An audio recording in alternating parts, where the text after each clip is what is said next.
ছাত্র জনতার ব্যাপক অভ্যুত্থানের মুখে গত ৫ই আগস্ট ক্ষমতা ছেড়ে স্বৈরশাসকের তক বানিয়ে শেখ হাসিনা পালিয়ে আশ্রয় নেন প্রতিবেশী দেশ ভারতে।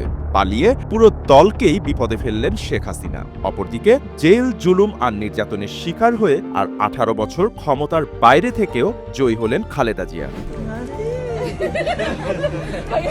১৮ বছর ক্ষমতার বাইরে থাকা দলটির নেতাকর্মীদের মধ্যে এখন বেশ চাঙ্গা ভাব। খালেদা জিয়াকে কেন্দ্র করে রাজনীতিতে এখন বেশ শক্তিশালী হয়ে উঠেছে দলটি।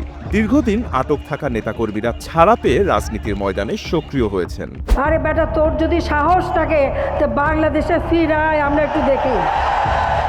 আকস্মিক ক্ষমতাচ্যুতি ও শেখ হাসিনার দেশ ত্যাগে আওয়ামী লীগ এখন এক প্রকার বিপর্যস্ত। শেখ হাসিনা দেশে নেই, দলের কেন্দ্রীয় ও সিনিয়র নেতারাও আত্মগোপনে। পুরোপুরি নেতৃত্ব শূন্য অবস্থায় রাজনীতির ময়দানে সংগঠিত হতে পারছে না দলটির নেতাকর্মীরা। তাদের কারো ভাষ্যমতে শেখ হাসিনার দেশ ত্যাগের সিদ্ধান্তটি ছিল এক প্রকার রাজনৈতিক আত্মহত্যার শামিল। দেশে থেকে তিনি যদি কারাবরণ করতেন, তাকে মুক্তির দাবি তুলে আওয়ামী লীগের মাঠে নামার সুযোগ ছিল। দলের নেতাকর্মীদের কাছেও বার্তা যেত যে কঠিন পরিস্থিতিতেও তাদের ত্যাগ করেননি শেখ হাসিনা, কিন্তু তার দেশ ত্যাগের সিদ্ধান্তে তারা এখন পুরোপুরি নেতৃত্বশূন্য হয়ে পড়েছেন। এ অবস্থায় সাধারণ মানুষের পাশাপাশি দলের নেতাকর্মীদেরও বড় অংশের আস্থা হারিয়েছেন তিনি।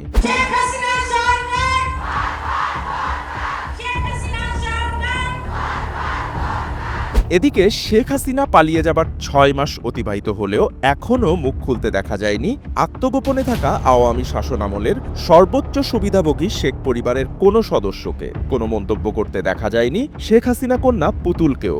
আগস্টে শেখ হাসিনা পুত্র জয়ের কয়েকটি মন্তব্য উল্টো হাসির খোরাক জুগিয়েছে নেটিজেনদের মাঝে, এবং দলের ভেতরেও বাইরে এটা নিয়ে বেশ সমালোচিত হয়েছেন তিনি।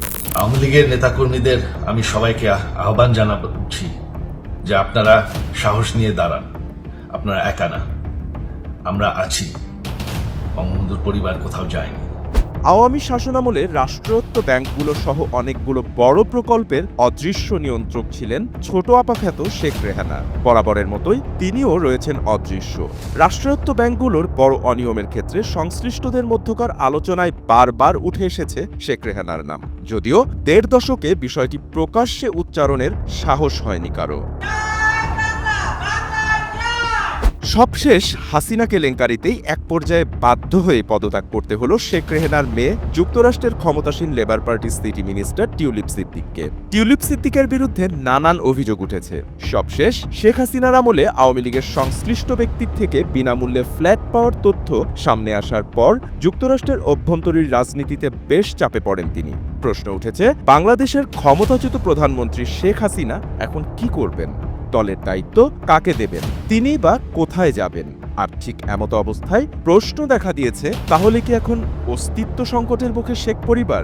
পালিয়ে থাকে লন্ডনে, আর এখান থেকে আগুন জ্বালাতে বলে। বাপ্পি খান, এসএ টিভি ডিজিটাল। আমি দয়া করে তাকে বাসায় থাকার অনুমতি দিয়েছি।